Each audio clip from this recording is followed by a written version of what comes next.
Come on.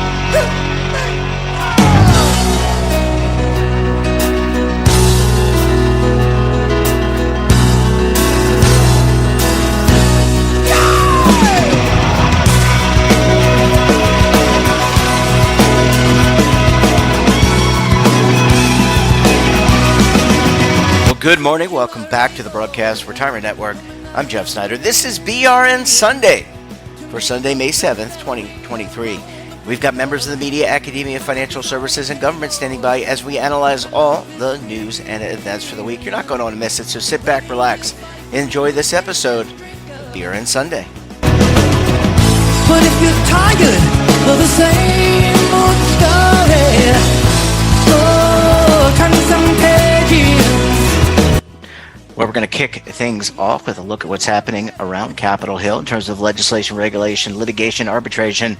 Joining me on the line, he is one half of the famed Legal Eagles. David Levine is a principal with Groom Law Group. And that is, in case you have not listened to our show before, that is an employee benefits law firm based in Washington, D.C. David, thanks for making the rounds this morning, and thank you for stopping by.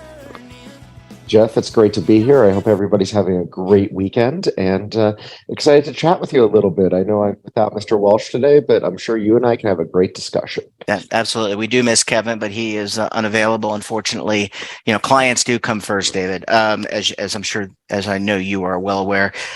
David, let's talk a little bit. I wanted to get your insight into Social Security. Not necessarily all the permutations about taking Social Security, but the importance of that plan, for lack of a better term, that trust to the retirement system that we often talk about on our network with you and Kevin.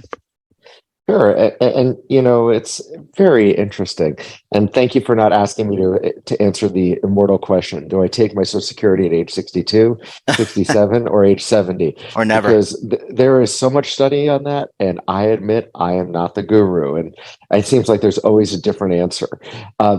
Social Security is part of the so-called three-legged stool of benefits, like retirement programs, and everybody defines it differently. Retirement benefits, savings, Social Security, designed to help people save for their retirement years.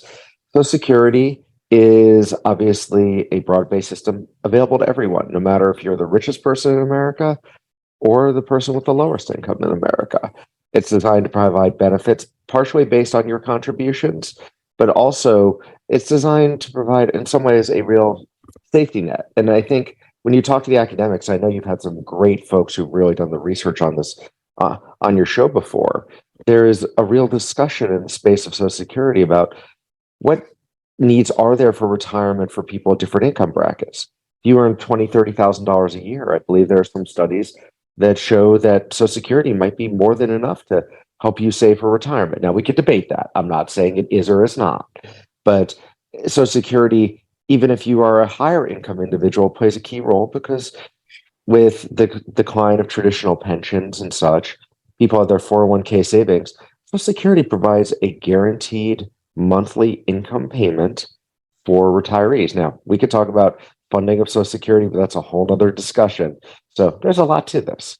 Yeah. And David, I mean, the act was passed in 1935. So here we are almost 100 years, we're, I guess, a little, 12 years short of the 100-year anniversary. But this is, as you said, whether you agree, disagree, whatever, we're not going to have that policy conversation. But this is a big part of that retirement conversation that many Americans have.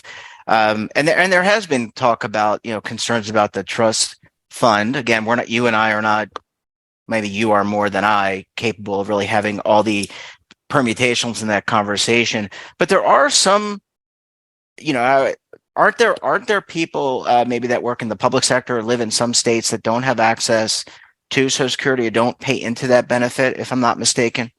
You are correct, Jeff. That's a very good point. There are certain states where government employees, and it's not necessarily all employees, have state pension retirement systems or Social Security replacement plans, as they're often called, that provide benefits that are supposed to replace Social Security.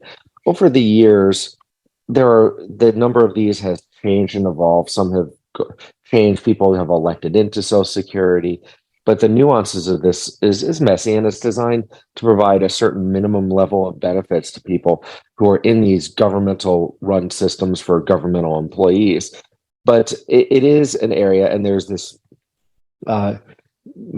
funky set of discussion about the windfall elimination provision, the governmental pension offset for people who have Social Security and then some service and non-Social Security covered things. This turns into word salad at this point, but the real takeaway on this is for those who have worked in the public sector in positions that are not covered by Social Security, but also have private sector experience, there could be some real funky math. And there's talk almost just on a regular basis that about changing the Social Security program and these offsets because there's concerns that people are disadvantaged. But of course, like anything in our world, there are costs, there's politics. So there haven't been major changes at this point, but there's always a lot of discussion. Yeah, well, that especially during an election year. David, I guess my last question to you, and this is kind of a broad question. Many retirement, and you and Kevin have the benefit, the luxury of working with many of the retirement plan providers. But Social Security is really integrated in the sense that some calculation, in those retirement income calculators, you have the ability to factor in Social Security. Now, maybe it's not a complete data feed, and I don't want to say that there is a data feed going from the federal government to a private company, but just you can estimate whatever your Social Security is and what component of your retirement that benefit is and what your overall benefit can be. And that it really is, talking about holisticness or holisticism, whatever the right word is, that's really important to have one consolidated picture of your retirement benefit. It can be very helpful. It's important to understand. And from a planning perspective, regardless of your income status, where you are, it's good for you and your family to understand what the different benefits you could be entitled to across the board. And one thing I'll put a plug in for, Social Security, their website has some great tools, some really great tools that allow people to estimate, any one of us, to estimate their Social Security benefits at their retirement age, which are really good. And the other thing is, I'm going to bring it back to sort of where Kevin and I spend a lot of our time to close it out, Jeff, here. Secure 2.0 does add some things like retirement lost and found and portability that are designed to help make sure people stick with their money, regardless of whichever you prefer. I'm not going to debate that. Like take lost and found, for example. Lost and found will hopefully help people make sure that they get their retirement benefits. We live in a world where the days of people staying with one company, there are still people who do that for their career, but it's fewer and farther between. And being able to unite your benefits is a really good positive. So there's a lot of things going on, and everybody's trying to move the dial. Will we get there? We'll see. But those are questions for many, many more episodes. Yeah, I personally think we'll get there. I think that this is all very iterative, and you look at where we are, even 100 years up to almost 100 years from Social Security. You see the innovations with the U.S. retirement system, 401k plans. It's pretty powerful, and I think we just need to have to keep working, and we have to keep educating Americans about the importance of retirement, because you know what? We're all going to be retiring. We're all going to be putting money away. There's going to come a time where we're not going to want to work or we can't work. David Levine, we're going to have to leave it there. Give our best to your colleague, Kevin Walsh. And look, we look forward to having you both back on the program again very soon. Thank you, Jeff, and have a wonderful rest of the weekend. You too. Thanks, David. Bye-bye.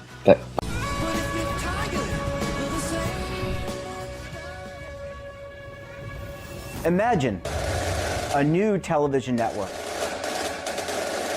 that will make you richer, healthier, and in control of your financial future.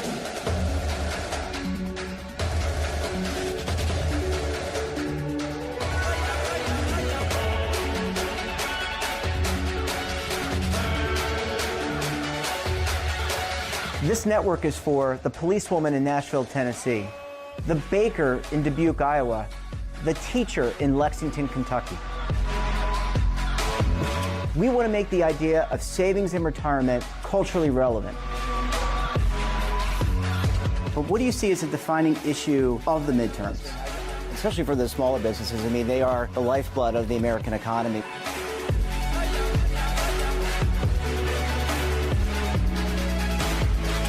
featuring exclusive interviews, current affairs, and docuseries.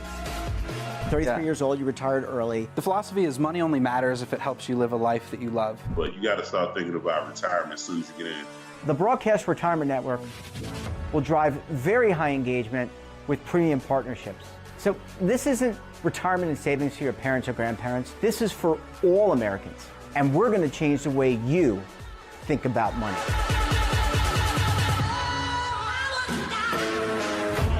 Welcome to the next frontier of retirement and savings. This is BRN, the Broadcast Retirement Network.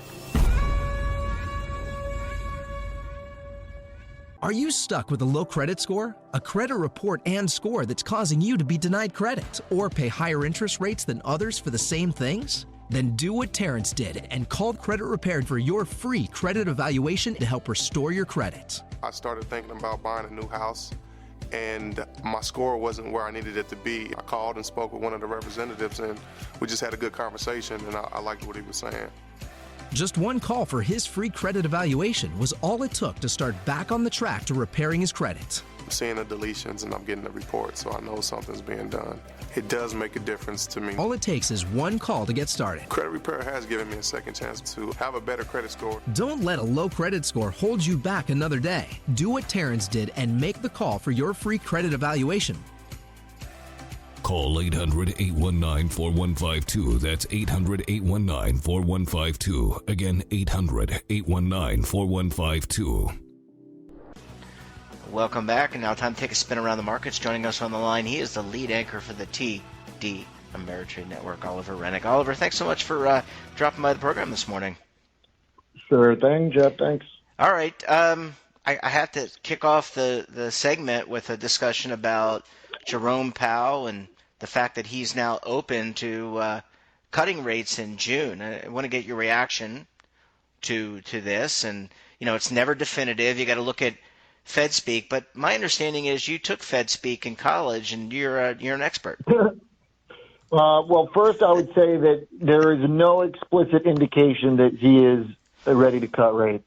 There's really not even much of an implicit indication. It is more the market's imagination at this point and projection about the economy that is leading to a pricing by the market of cuts later this year. But very important to realize is that Powell gave no indication of that in his discussion. What he did imply is that perhaps they've reached a high enough level to hold off from hiking in the near term. But even that was not really explicitly said. And actually, the seemingly door he left open is more towards a path of potential tightening and hiking down the road. And here's why. He has an optimistic view about the economy. He still expects growth for the economy. He's very adamant that he wants to get inflation down to 2%. We're not even close. We're closer to 5%. So adding these things together, that would imply that he's more likely to hike rates again. But it also sounds from their commentary that they do want to assess some of the lagged effects of the hikes they've already made. But he doesn't seem super concerned about the regional bank blow-ups.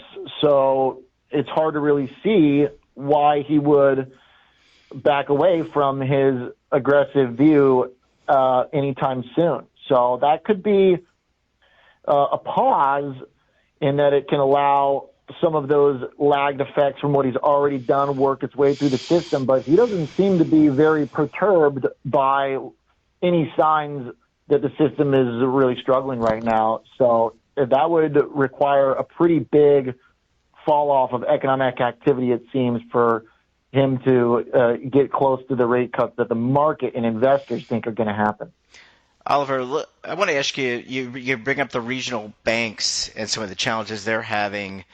We don't have to go through the names, but how does that all kind of play in? I mean, he doesn't seem, I guess he doesn't seem as concerned as others looking. I guess it all depends on your perspective. Are you a bull or a bear? How much of that is just trying to gloss over it so that no one really thinks about it. How pervasive is that regional banking problem that we've seen kind of in front of us for the last couple months? It's a predicament because we don't really kind of know how it's going to affect credit and lending. But so far, it's actually been fairly predictable. If you took, after Silicon Valley Bank in March, if you took a list of regional banks and ranked them by their percent of uninsured deposits and ranked them by their hold to maturity treasury book relative to their overall capital standing or assets, then you will find that we are basically moving directly down that list, which is, a bit of a discomforting thing that there are so many exposed financial institutions. But it also is like fairly linear in the nature with which this is, with which the kind of earthquake is causing these tremors moving throughout the sector. It's pretty clear what the problem is at these banks, what the market doesn't like about certain banks, and is going step by step through each of them, really testing the market's fortitude by pressuring the stocks and people shorting them, et cetera. And we're ultimately just going to, find out with time, how many overextended themselves and how much consolidation needs to happen. So it's pretty evident that a lot of consolidation is going to happen. But as far as the actual economic impact, it's still very much up for debate. It really is, because the stock market has been rallying overall throughout it, which loosens financial conditions. There's not a lot of obvious evidence that credit is contracting. Credit spreads are fairly innocuous. So this whole narrative that the regional banks are going to, cause the economy to roll over more broadly, which is then going to cause the Fed to cut, is just really speculation at this point. Oliver, if you're an investor, people that you talk to every day on your program, you're talking to a lot of investors, institutional and individual investors. Is it just the wait and see approach and play the long game? I mean, we obviously focus a lot on retirement investors, which tend to be long-term investors. Sometimes they're not. Sometimes we've talked with you about GameStop and AMC, so sometimes they like to play that game too. But just in general, I mean, being that we don't know the direction of the Fed, the market seems to be downplaying it. Some of this these regional bank issues. Is it just really just a wait and see? It's interesting that you say it like that, because it does feel this week that the Fed and market participants basically are all sort of like uncertain about what comes next. And it really is just a matter of wait and see, where, a lot of times people just kind of use that casually in markets. Oh, let's wait and see, and it's kind of a dismissive thing because they don't know what else to say. But right now, that's pretty much the situation. We really don't know how some of this stuff is going to play out. And it could really go in a few big different directions. And so the idea that investors should be expecting a very specific outcome from the Fed, like, rate cuts, is just it's just not really reasonable at this point, because the economic data is still surprisingly strong. Employment is surprisingly strong. Our inflation numbers this past week were all pretty hot. Mm-hmm. So inflation could very much rev back up about as much as it could drop back down at this point. Yeah, it's just interesting, and I'll just make this comment rhetorically. It's just, as a society, we're always kind of keyed up for like the big shoe to drop or the big event. We lived through the pandemic. the big market, 9/11, things like that, that really are going to indicate a change. And so, maybe that's what we all kind of tee off on, and that's kind of what drives sentiment. Oliver, we're going to have to leave it there. Always great chatting with you. Thanks so much for making a few minutes for us, and we look forward to checking you out this coming week on the TD Ameritrade Network. Take care of yourself, my friend. Thank you, Jeff. Bye-bye. And that wraps up this episode of BRN Sunday. Have a topic of interest, someone you think we should talk to, drop us a line. And don't forget, for all the latest curated news and lifestyle, wellness, finance, tech, so much more, all in one place, check out today's edition of our daily newsletter, The Morning Pulse. Want to search our archives, check out our latest content? Well, visit our website and, of course, all of our streaming partners. Tomorrow we got another great show, another edition of BRN AM. You're not going to want to miss it. We've got two very special guests. Until then, I'm Jeff Snyder. Stay safe, keep on saving, and don't forget, roll with the changes.